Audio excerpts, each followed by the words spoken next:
Centre సర్కార్కు జనం కట్టే పన్ను రూపంలో ఒక్క ఏడాదిలో ఎంత ఆమ్దాన్ రాబోతున్నది, దాన్ని ఎట్లా ఖర్చు చేయబోతున్నారు అనే లెక్కలు ఇలా పార్లమెంట్లో దేశ పైసల మంత్రి నిర్మలమ్మ చెప్పింది.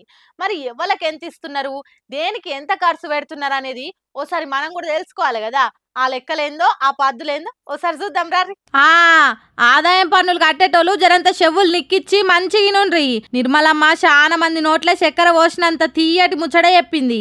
ఏడాదికి 12 లక్షల లోపు ఆమ్దాన్ వచ్చేటోళ్ళు ఇప్పటి నుంచి పన్ను కట్టాల్సిన పని లేదని చెప్పింది. చాలా మంది ఈ వార్త చెవుల పడే వరకు ఎగిరిగంతేస్తున్నారు. అసలు లెక్కకైతే 4 లక్షల వరకే సున్నా పన్ను ఉంటది. అంటే ఏ లెక్కలు చూపెట్టకుండా సర్కార్కు పన్ను కట్టని అవసరం లేదన్నట్టు.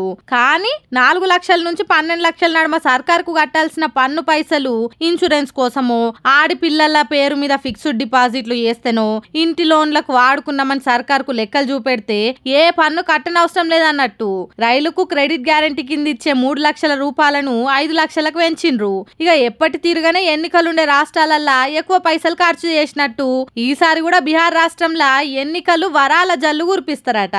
చదువుకునే ఐఐటీలు, ప్రాజెక్టుల పంట కాలువలు, విమాన డిపోలు, ఫుడ్ ప్రాసెసింగ్లు ఇట్లా చాలా బీహార్ కు చేయబోతున్నారట. ఇక రాజకీయం పక్కకు పెడితే గిగా వర్కర్లు అంటే ఆన్లైన్ లో ఆర్డర్లు చేస్తే ఇంటికి తెచ్చి ఇచ్చేటోళ్ళు ఉంటారు కదా, అగో వాళ్ళ బతుకు భరోసా ఇచ్చే పథకం ఒకటి చేయబోతున్నారట.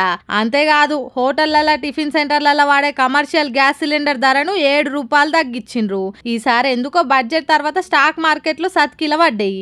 ఇట్లా చాలా ముచ్చట్లే చెప్పింది మేడం గాని నిర్మలమ్మ కట్టుకున్న చీర చాలా మందిని ఆకట్టుకున్నది. బీహార్ రాష్ట్రం నుంచి పద్మశ్రీ అవార్డు వచ్చిన దులారీ దేవి ఇచ్చిందట ఈ చీర.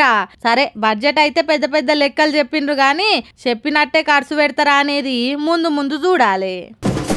మళ్ళా హైదరాబాద్ ప్రజల గుండెలల్లా భయం మొదలైందిలా. ఎప్పుడు ఏ ఏరియాలా హైడ్రా పేరుతోని ఇండ్లు ఊలగొడతారో తెలియకుండా అవుతున్నది. నోటీసులు ఎప్పుడు ఇస్తారో, ఎప్పుడు బుల్డోజర్ ఇంటికి వస్తుందో తెలుస్తలేదు. చిన్న చిన్న గుడిసెలల్లా గుబులతోని బతుకుతున్నారు. ఇగో గీడ చూడుండ్రి కూలగొట్టుడు ఎట్లున్నదో.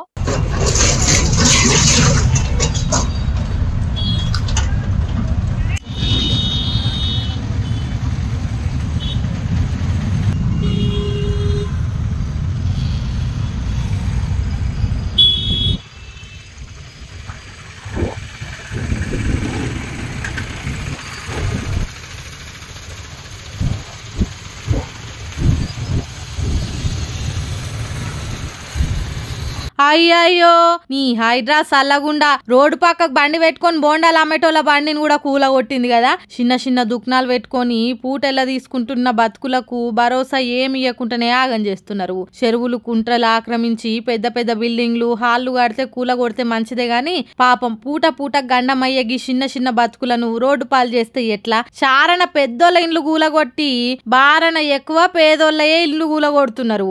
రోడ్లను ఆక్రమించి వచ్చిపోయే వాహనాలకు తిప్పల షాపులను కూలగొట్టొద్దని ఎవ్వలంటలేరు. కానీ అట్లా బతుకుతున్నోళ్లకు ఏదైనా దారి చూపెట్టి కూలగొట్టాలే కదా. అసలే కాంగ్రెస్ పేదోళ్ల ప్రభుత్వం అని చెప్పుకుంటున్నారు. అసొంటప్పుడు ఆదుకోవాలే కదా. రాజేంద్ర నగర్, మైలార్దేవపల్లి కాడ దుర్గానగర్ చౌరస్తాలో జరుగుతున్న కూల్చివేతలు దీన్ని చూసి మెచ్చుకునేటోళ్ళు ఎంతమందో గాని రోడ్డున పడ్డ బీద బిక్కిని చూసి ఎక్కువ మంది తిడుతున్నారట. ఏం హైడ్రనో ఏం కథనో అని అంటున్నారట ఇది చూసిన జనాలిగా.